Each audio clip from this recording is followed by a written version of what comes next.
Before we talk about the music, I'd like to go back a little bit. Do you have a first musical memory? First musical memory was in the dance music or in general? Anything? Well, my roots are in from soul and fusion, Okay. so that's how I started playing keyboard. I was a Okay. keyboard player from origin, so played as from the age of 6. Hmm. And yeah, my grandfather had a keyboard which I always played on, and that's how it all, the musicality started. So. Was music a big thing in your family? Yeah, quite. Well, except yeah, it was a big thing. My uncle played guitar and has played in a band, so it was all very interesting as a child, you know. So my father listening to fusion and jazz and soul, and Okay. so that's. Is there maybe a record or a song that sticks out from that time that was played all the time? Yeah, I think yeah. I don't know if you know them.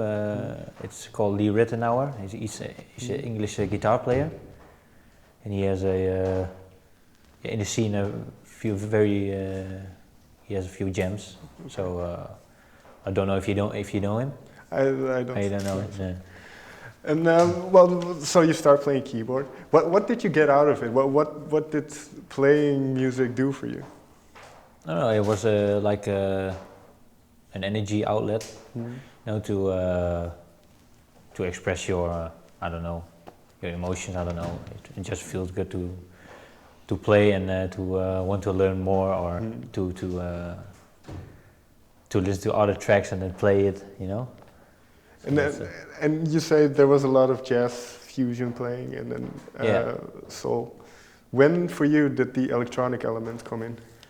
It came in, I think, when I was like 12 or 13. I was listening to trance. You know, you had like big artists like Chesto coming up. Oh yeah, you had like the happy hardcore and the hardcore scene. You know, Sure. I was listening to that. I was a gabber. So I wear Cavallo in Australian Sure. training suits, and there was like fashion at our school back then. So and then I started to make hardcore Okay.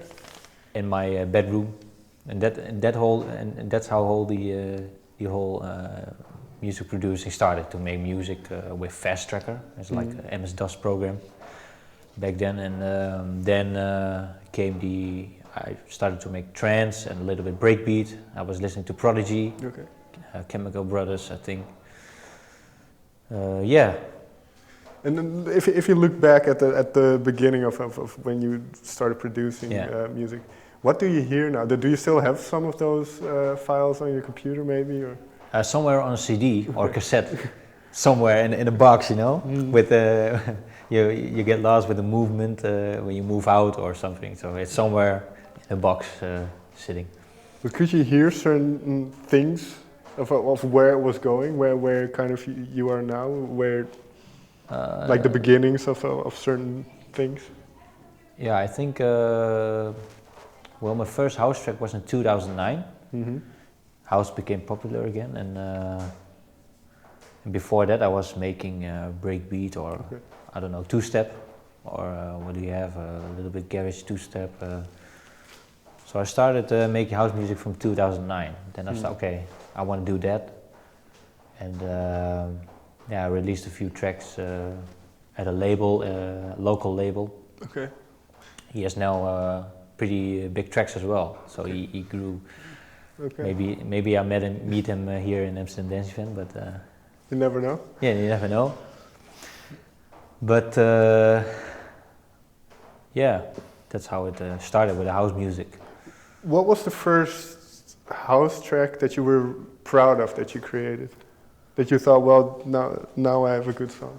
Yeah, it's funny. It was the same house track I was making in the beginning. My first house track. It was in 2009, and it was on. What's the name? What's the name of that track? It's under my other alias in Mado. Okay.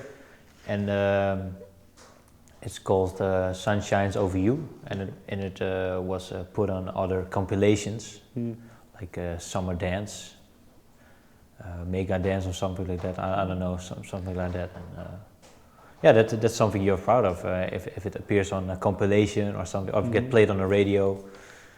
So it was played on Fresh FM, I think. Okay. It's like here a local dance station here, right? So. And then after well, how do you go from there? Because then you have a couple songs that do well. Do you then look towards an album, or was the thing of an album, was that by then already not really the way to go? It's more track by track. Yeah, more track by track. Okay. I don't think of an album as of yet, and back then neither. So. Okay.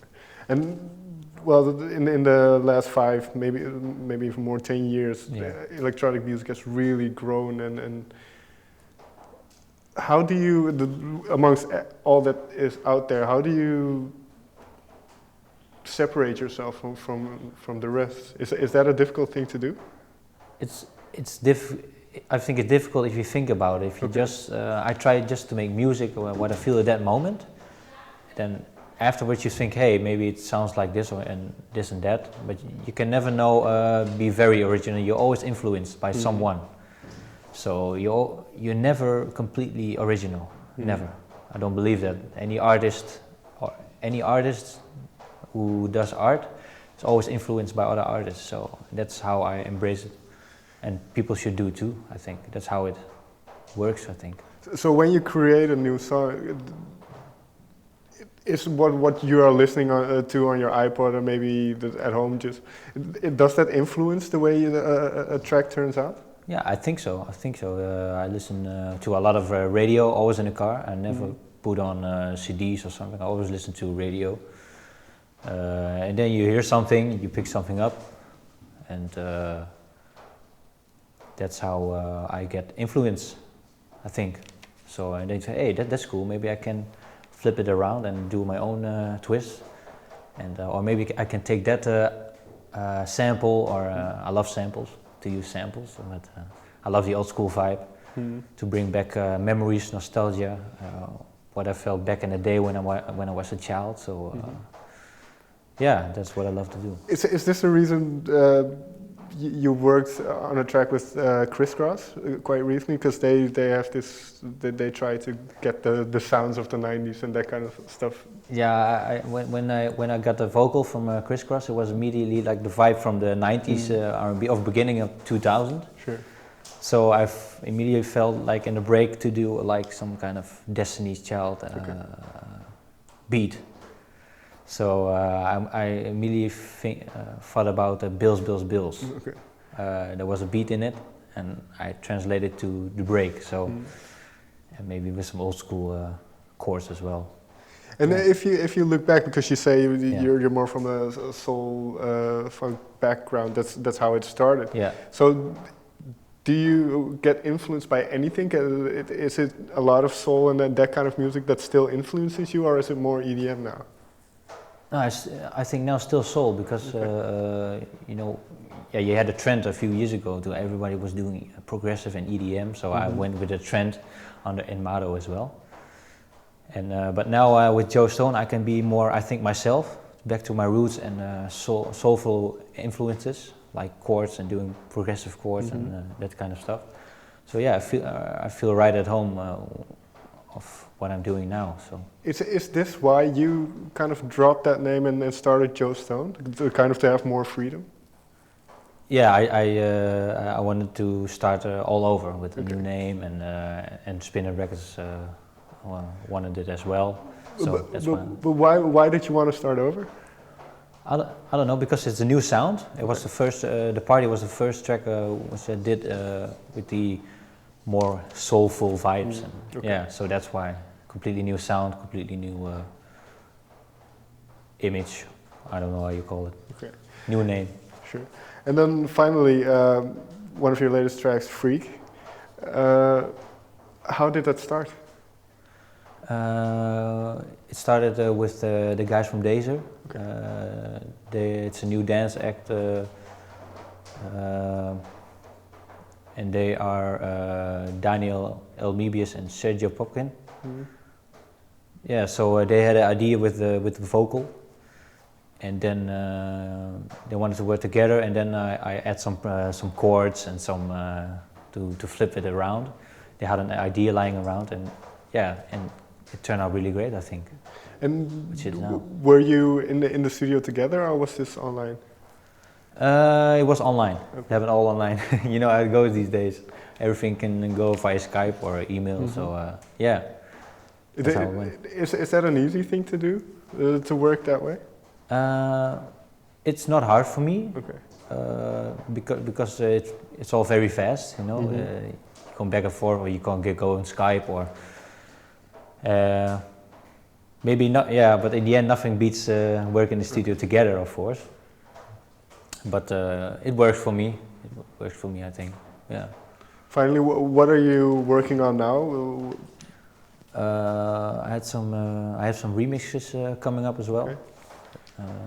I did a remix for Felix Jan and Lost Frequencies. Okay. Eagle Eyes. Don't know when it's coming out, but should not be too long. Mm-hmm. A few other remixes as well, and collab with Farragon coming up. Okay. So very excited about that too. It's more like a deep house style again, and maybe some other collabs which I cannot talk about right now, but hopefully it will turn out great as well. So. Okay. Thank you very much for your time. Thank you for having me. Thank you.